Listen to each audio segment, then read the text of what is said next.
The idea of business intelligence is kind of, again, that one version of the truth.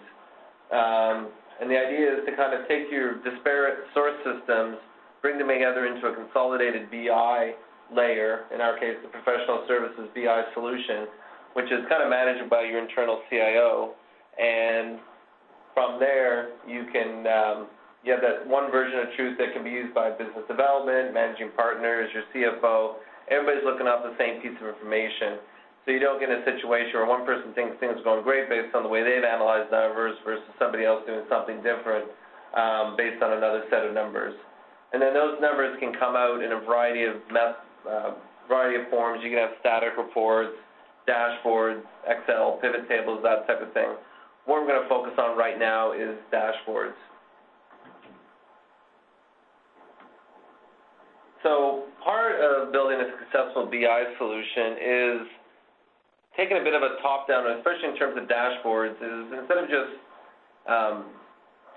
putting a whole bunch of KPIs and metrics on a dashboard and saying, here, what it is, what it should be done, we should tie these KPIs back to some overall objectives of the company.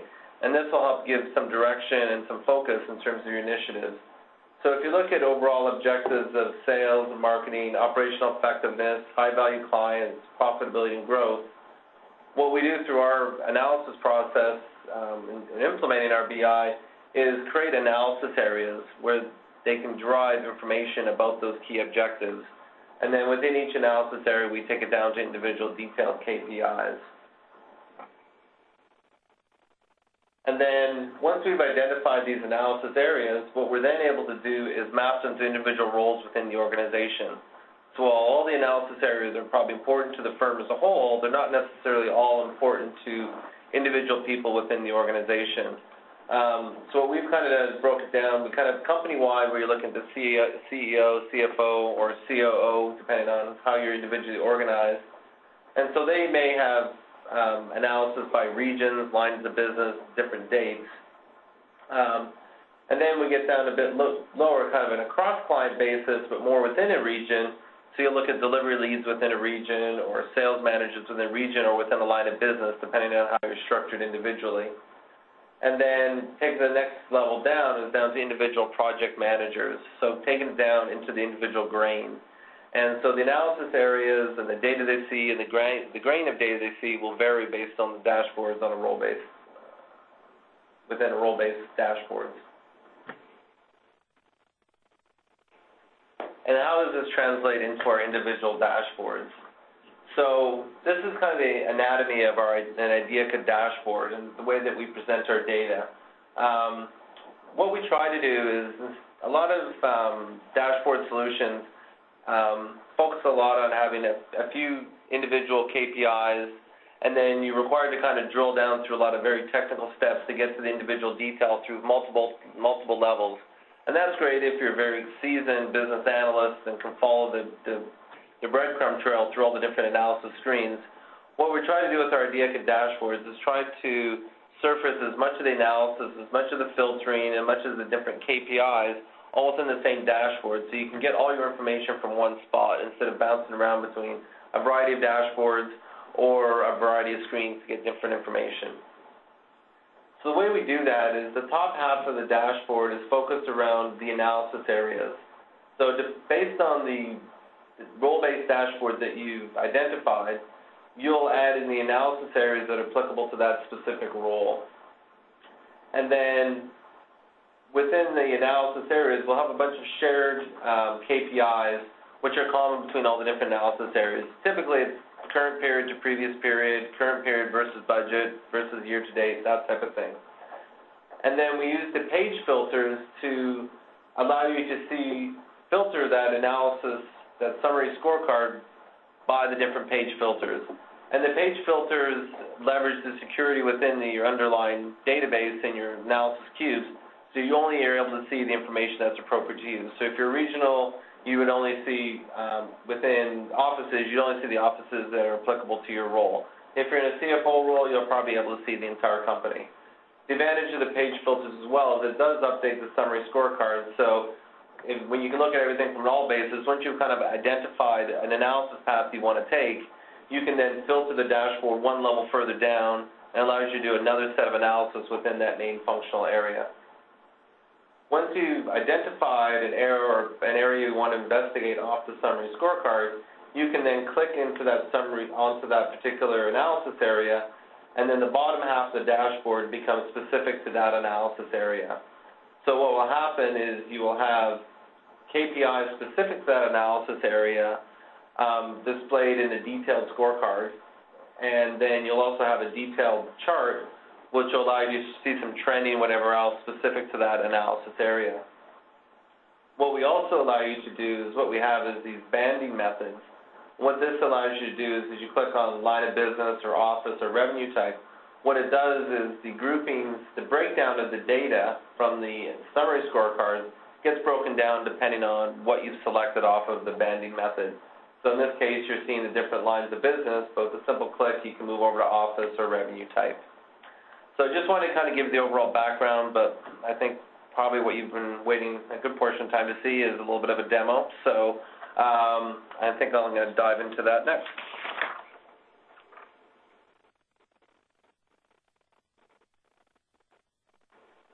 Okay, so this is the actual dashboard itself. So what we're going to do is take you through a couple scenarios just so you have a better understanding of how this works and how an actual analysis or how an individual might actually use these individual dashboards. So if we take a look at the period of April 2010, and what's important to understand with these drop-downs as well is they do give you the ability to analyze things at different levels within an overall hierarchy. So in this case, we're actually going to look at April of 2010, but we could look at things on a quarterly basis. We could look at it on a year-to-date basis. All within the same dashboard, you're able to see all these different views without having to go out to another dashboard or to another analysis area. So for April 2010, we want to take a look at this. In general, it's been a very poor month. We've got a 20% drop in revenue. We have a 20% drop in the project gross margin. And we want to get a better understanding of why. So what we want to do is we're going to take a look at revenue in particular. And we want to take a look at the individual offices and see if we can start pinpointing where we think the problem might be occurring. So if we take a look at the revenue and look at the percentage change by individual office, Edmonton has the highest percentage change in terms of decreased revenue.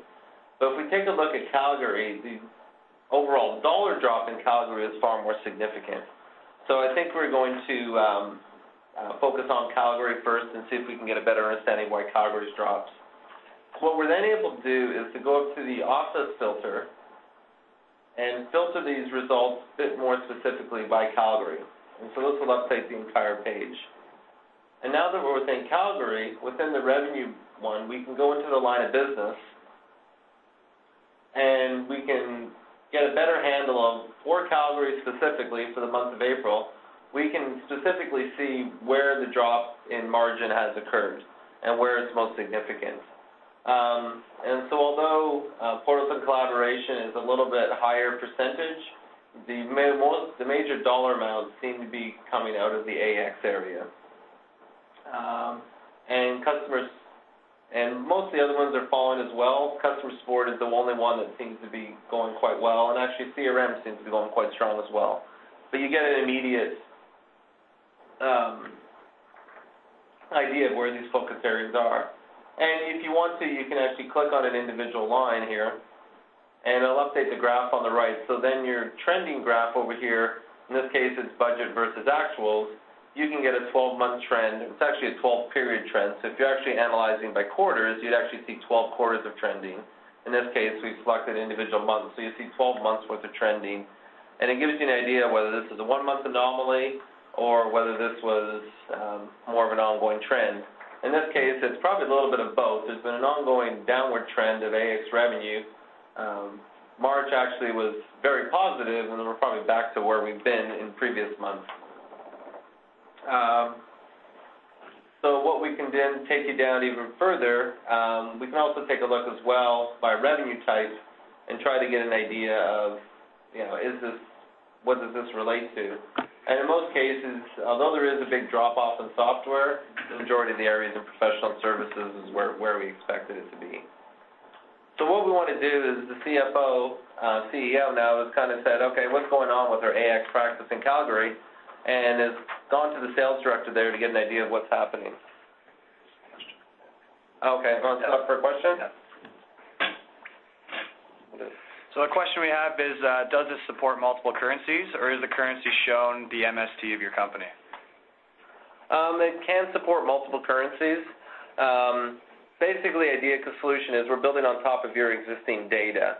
So if your underlying source systems support multiple currencies, then we can support multiple currencies within the dashboard itself. Okay.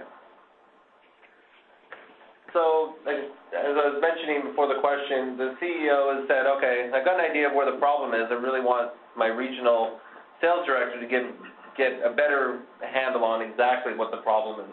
So one of the other role-based dashboards is the sales manager within the individual region. And what we're going to actually do is we're going to select all.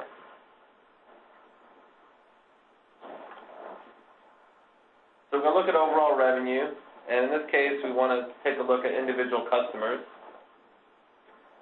And if we look at individual customers, you can see that we've got quite a few here, and it's a little bit too much to handle to review individually. So what we're able to use some of the advanced features of Performance Point to use things like filter modes, so we can go in here and we can look at change on an ascending basis and see where our big clients, where the biggest drop-off is, very quickly, allowing the data to sort itself and provide the analysis that we need. And we can see from here, there are some big drop-offs, but the big ones, are Dean Foods, MetLife, HP, U.S. Automotive Association, are all the ones that are causing a lot of the problems as well.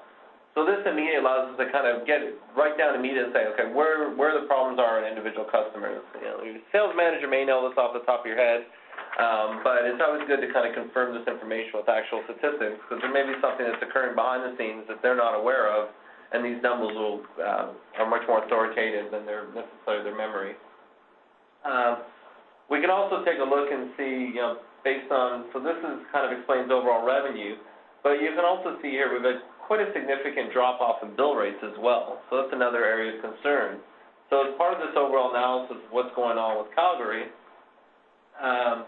they can also take a look at the bill rates as well. And if we do the same type of filtering and look at the percentage change ascending, you can see that a lot of the same culprits, HP, MetLife, Dean Foods, are a lot of the ones that are causing the same overall drop-off in the bill rates as well.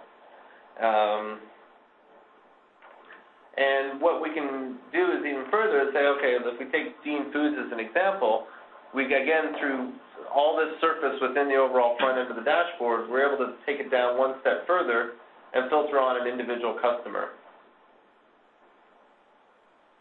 So we can take this into Dean Foods, go to an individual customer, and then we can go take a look and see, is there an individual project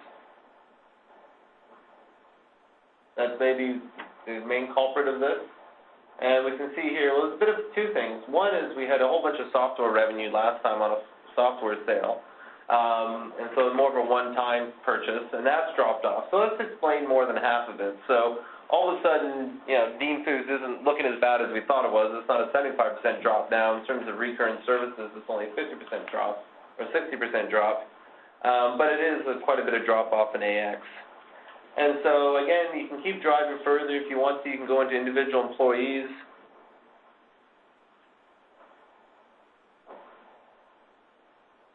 And you get an idea of, from a revenue basis, where the drop-off for individual employees is. And you can see whether some people have rolled off.